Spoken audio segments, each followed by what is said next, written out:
कहानी की शुरुआत होते ही हमने एडम नाम के एक ब्रिटिश बायोलॉजिस्ट को देखा जो कि पौधों और फंगल लाइफ पर रिसर्च किया करता था।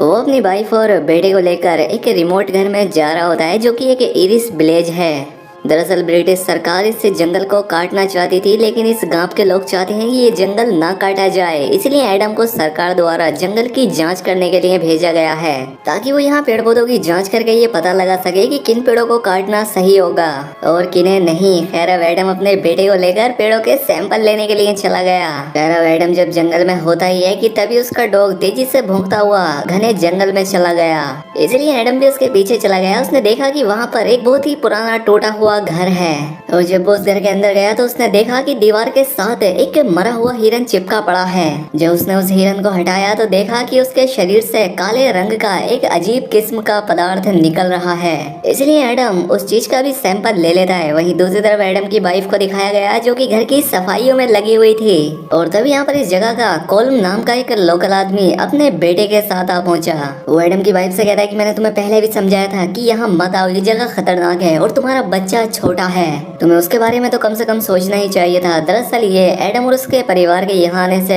खुश नहीं था। एडम की वाइफ ने कहा कि मेरे हस्बैंड फिलहाल घर पर नहीं है, आप इस बारे में उनसे बात करना, इसीलिए कोल्म अपने बेटे को लेकर यहाँ से चला गया। खैर जब एडम घर आया तो उसकी वाइफ ने उसे कोल्म के बारे में बताया, जिस पर एडम उससे कहता है कि वो चाहता है कि हम लोग यहाँ से चले जाएं, वो हमें बस डरा रहा है। खैर अब एडम जंगल से जो वो काले रंग का सब्सटेंस लेकर आया था वो उस पर रिसर्च करने लगा।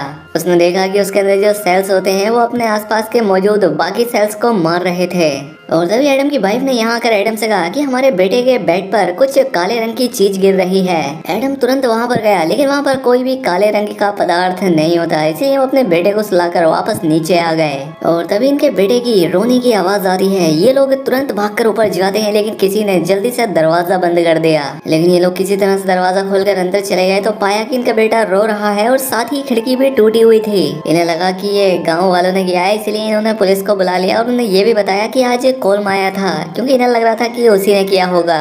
पुलिस वाला कहता है कि नहीं, ऐसा कुछ नहीं है। दरअसल कुछ दिन पहले कोल्म की बेटी जंगल में गुम हो गई थी और इस गांव इस विलेज के लोगों का ऐसा मानना है कि जंगल में एक क्रीचर रहता है जिसका नाम हेलो है। वो लोगों को मार देता है और बच्चों को अपने साथ उठाकर ले जाता है और कोल्म बस बेचारा ये नहीं चाहता कि जिस तरह से उसकी बेटी गायब हुई तुम्हारा बेटा भी गायब हो जाए, इसलिए वो तो बस आपको वार्न कर रहा है। और जहाँ तक इस खिड़की टूटने का सवाल है तो आपका घर इस जंगल के बीच में है, कोई छोटा जानवर या पक्षी ना आकर इसे तोड़ दिया होगा, डरने की कोई जरूरत नहीं है। लेकिन एडम को अभी भी कोल्म पर ही शक है कि ये सब उसी ने किया है, इसलिए वो बाहर आकर टूटी हुई खिड़की की फोटो लेता है और तभी वो देखता है कि उसके पीछे अंधेरे में कोई है। वो उस जगह की भी फोटो लेता है। जब उसने देखा फोटो की फ्लैश जलती है तो वहाँ पर एक अजीब सा शैतानी क्रीचर बैठा था और अगले ही पल उसका डॉग भी स्टोर की तरफ देखकर भौंकने लगा। एडम स्टोर चेक करने गया, लेकिन वहाँ पर कोई भी नहीं होता। खैर अब अगली सुबह एडम अपनी बेटी को लेकर मार्केट आ जाता है ताकि वो नई खिड़की खरीद सके, लेकिन यहाँ के शॉपकीपर ने उससे कहा कि खिड़की खरीदने से कुछ नहीं होने वाला,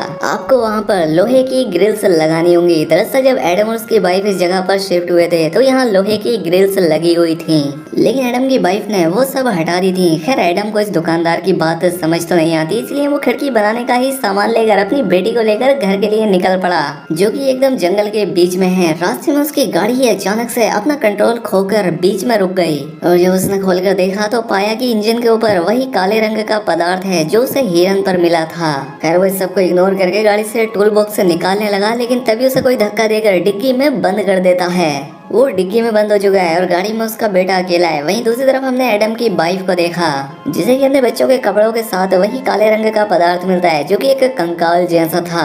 उसे लगा कि शायद हमारा कुत्ता ये ले आया होगा। तभी यहाँ पर कोल्म आ गया और उसने कहा कि मैंने तुम्हें समझाया था कि तुम्हें यहाँ से चले जाना चाहिए। एडम की वाइफ ने कहा कि अच्छा ठीक है, जब मेरे हस्बैंड आएंगे तो मैं तुमसे बात करने के लिए उन्हें भेजूंगी। खैर अब कोल्म यहाँ पर एक किताब रखकर चला जाता है। वहीं एडम को होश आया जो कि गाड़ी के अंदर बंद है और जंगल के बीचों बीच उसका बेटा गाड़ी में अभी भी रो रहा था।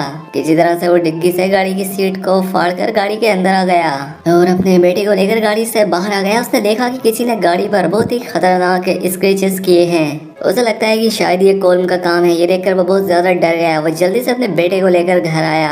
उसकी वाइफ को भी कुछ समझ नहीं आता कि यहाँ चल क्या रहा है। ये तीनों जल्दी से ऊपर के कमरे में आ गए और तभी घर की लाइट चली गई, जिसके बाद अजीब आवाजों के आने का सिलसिला शुरू हुआ। एडम को लगता है कि शायद कोल्म कर रहा है, तो वो कहता है कि मैंने पुलिस को कॉल कर दिया है, चले जाओ यहाँ से तुम। और तभी उसे दरवाजे की तरफ से आवाज आती है। वो उस तरफ गोली चलाता है, लेकिन जब दरवाजा खोल कर देखा तो वहाँ कोई नहीं था।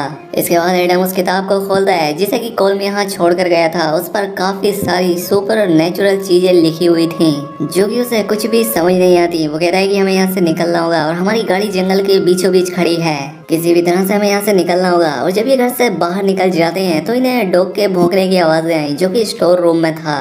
एडम जब स्टोर रूम में गया तो देखा कि डॉग की एक आंख बहुत लाल हो गई है। उसे लगा कि कोल्म ने ही इसे पीटा है। इसके बाद ये सब लोग जल्दी से गाड़ी की तरफ निकल पड़े और जब ये लोग गाड़ी के पास पहुंची जाते हैं कि तभी इनका डॉग रुक गया। वो गाड़ी की तरफ देखकर भौंकने लगता है। दरअसल सामने एक साया होता है, जिसके बाद वो डॉग उसका पीछा करना शुरू कर दिया। थोड़ी देर तक तो डॉग के भौंकने की आवाज आने लगी, लेकिन बाद में उसकी चीख की आवाज आई। एडम समझ गया कि उसके डॉग का गेम बच गया है। खैर अब एडम की वाइफ गाड़ी में बैठ जाती है और जब एडम गाड़ी का बोनेट खोलता है तो देखता है कि उस पर वो काले रंग का पदार्थ और भी ज्यादा फैल गया था। वो उस सारी गंदगी को निकालने लगा और एडम की वाइफ जो गाड़ी में बैठी थी उसने पीछे मुड़कर देखा तो पाती है कि पीछे बहुत सारे साए हैं, जिन्हें देखकर वो काफी डर जाती है। वो गाड़ी स्टार्ट करने लगी और जब गाड़ी की हेडलाइट जली तो सामने भी बहुत सारे क्रीचर थे जो कि काफी खौफनाक थे और वो इन्हें मारने ही यहाँ आए थे। अब एडम जल्दी से गाड़ी के अंदर आ गया और ये लोग गाड़ी को निकालकर आगे बढ़ने लगे और इसी बीच इनकी गाड़ी के सामने एक बच्ची आ जाती है, जिससे घबराकर एडम की वाइफ ने गाड़ी को घुमा दिया, जिससे गाड़ी गड्ढे में फंस जाती है, जिसे निकालना भी नामुमकिन था। इसलिए एडम और उसकी वाइफ अपने बेटे को लेकर इस जगह से वापस अपने घर की तरफ भागने लगे। और अब घर आने के बाद इन दोनों बेवकूफों को समझ आ गया था कि कोल्म जो कह रहा था वो सही बोल रहा था। इस जंगल में बहुत ही खतरनाक क्रीचर्स हैं जिन्हें हेलो कहा जाता है और वो अंधेरे में ही हमला करते हैं। ये क्रीचर्स कभी भी उजाले में नहीं आते। एडम अब की होल से बाहर झांकने लगा, तब ये क्रीचर उसकी आंख पर हमला करके उसकी आंख को जख्मी कर दिया। एडम अपने बेटे और वाइफ को ऊपर एटिक में छिपा देता है क्योंकि वो जानता था कि सुबह तक उसे किसी भी तरह से अपनी फैमिली को बचाना है।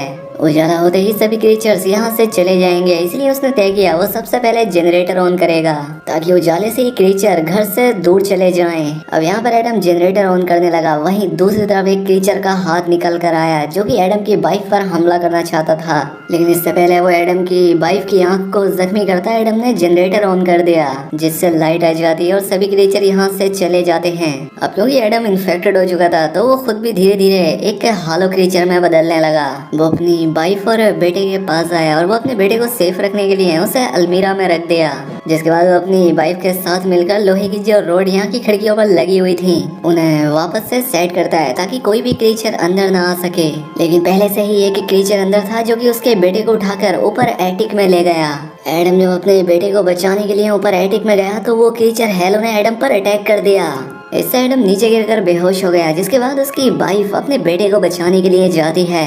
दरअसल हेलो उसके बेटे को बाहर बुट्स में ले गया था और एडम की वाइफ ने देखा कि उसका बेटा अब नदी में बह रहा है। वो अपने बेटे को बचाने के लिए पानी में कूद गई और किसी तरह से उसे बचाकर घर वापस ले आती है, जिसके बाद वो अपने बेटे को हस्बैंड एडम को देते हुए कहती है कि इसके कपड़े चेंज कर दो। लेकिन जब उसने अपने बेटे को देखा पूरी तरह से हैरान हो गया। कहता है कि ये हमारा बेटा नहीं है, हेलोज ने हमारे साथ धोखा किया है। लेकिन एडम की वाइफ को लगता है कि एडम को ऐसा सिर्फ इसलिए लग रहा है क्योंकि वो इन्फेक्टेड है, इसलिए वो एक कील बच्चे के सर के पास रखते हुए कहता है कि मुझे अपना असली चेहरा दिखाओ। लेकिन तभी उसकी वाइफ उस पर हमला कर देती है तो इसने उसे धक्का दे दिया और तभी वो बच्चा अपने असली रूप में आ गया। लेकिन उसके इस रूप को सिर्फ एडम ही देख सकता था। उसकी वाइफ को अभी भी लग रहा होता है कि एडम इन्फेक्टेड है, इसलिए वो ये सब कर रहा है। इसलिए वो अपने हस्बैंड को स्टैप करके अपने बच्चे को लेकर सीधा कोल्म के घर पहुंच गई। वो कोल्म से मदद मांगती है, लेकिन वो गन लेकर उस पर तान दिया। वो कहता है कि तुम यहाँ से चले जाओ, क्योंकि वो जानता था कि इन दोनों में से कोई भी इन्फेक्टेड हो सकता है और ये इसे भी इन्फेक्टेड कर सकते हैं। वहीं दूसरी तरफ हमने एडम को देखा जो कि इन्फेक्टेड होने की वजह से हेलो में बदलने लगा था। अब वो लगभग हेलो बन चुका है। तभी उसे एक बच्चे की रोने की आवाज आई और वो उसका पीछा करते हुए घने जंगल में गुफा के अंदर चला गया। यहाँ पर बहुत सारे बच्चे होते हैं और कॉल्म की बेटी भी, जो कि अब खुद भी एक हेलो थी, और उसके हाथ में एडम का बेटा होता है। एडम ने उससे अपने बेटे को मांगा, लेकिन वो उसके बेटे को नहीं देना चाहती। यहाँ पर जितने भी हेलो थे वो उस पर हमला करना चाहते थे, लेकिन एडम के पास आग की मशाल थी तो वो इसके करीब नहीं आ पा रहे थे। यानी एडम के अंदर अभी भी इंसानियत का एक अंश बचा है और इसलिए वो आग से नहीं डर रहा था। वहीं दूसरी तरफ एडम की वाइफ को दिखाया गया जो अपने बेटे को लेकर जंगल में भाग रही थी। उसके आसपास बहुत सारे हेलोज होते हैं और उसके बाद जो कैमरा था वो उसके फ्लैश को बार बार जलाकर उन्हें खुद से दूर रख रही थी। लेकिन तभी वो एक जगह से नीचे गिर गई जिससे उसके कैमरे का फ्लैश खराब हो गया और इससे पहले हेलो से मारने के लिए उसके करीब आते एडम अपने असली बेटे को लेकर यहाँ पहुंचा। वो कहता है कि तुम्हारे पास जो बच्चा है वो सिर्फ हेलोस की एक चाल है, क्योंकि वो हमारे बच्चे को हासिल करना चाहते थे, इसलिए उन्होंने हमें जाल में फंसाया। वो किसी तरह से अपनी वाइफ को मना ही लेता है। लेकिन तभी यहाँ पर एक बड़ा सा हेलो क्रीचर आ गया जो कि एडम की वाइफ पर हमला करना चाहता था, लेकिन एडम उसे मार देता है। और ये सब देखने के बाद एडम की वाइफ जो बच्चा एडम लेकर आया था उसे लेकर यहाँ से निकल जाती है। हालांकि हेलोज अभी भी उसका पीछा कर रहे थे, लेकिन अब सूरज उगने लगा था, जिस वजह से सभी हेलोज अपनी गुफाओं में वापस लौट गए। वहीं हमने एडम को देखा जो कि अब मारा जा चुका था और वो बच्चा जो एडम की वाइफ ने उसे दिया था, यानी जो उसने बदला था, वो हकीकत में एक हेलो ही था, क्योंकि वो धूप से जलकर खाक हो गया। और एडम की वाइफ पर जो अब उसका बच्चा है वही उसका असली बेटा है। अब एडम की वाइफ वापस अपने घर पर आ जाती है, जहाँ पर वो अपने हस्बैंड एडम को याद करके बहुत दुखी होती है। उसकी आंखों में आंसू थे, लेकिन रात होने से पहले अब वो अपने बेटे को लेकर यहाँ से निकल जाएगी। वहीं आखिरी सीन में हमें जंगल दिखाया जाता है जिसे कि अब लोग काट रहे थे, यानी कि पेड़ों की कटाई अब यहाँ शुरू हो गई है और बहुत सारे पेड़ों में वो काला पदार्थ भी होता है जिसकी वजह से ये फंगल इन्फेक्शन होता है, जिससे इंसान हेलो में बदल जाता है। और अब ये कटे हुए पेड़ जहाँ जहाँ जाएंगे ये इन्फेक्शन वहाँ पर फैलता जाएगा, यानी उन जगहों के लोग हेलोज में बदलने लगेंगे। और इसी सस्पेंस के साथ ये फिल्म, ये कहानी यहाँ खत्म हो जाती है। दोस्तों उम्मीद करता हूँ आपको ये वीडियो पसंद आई होगी। अगर वीडियो अच्छी लगी तो वीडियो को लाइक और चैनल को सब्सक्राइब करें। मिलते हैं अगली शानदार वीडियो में।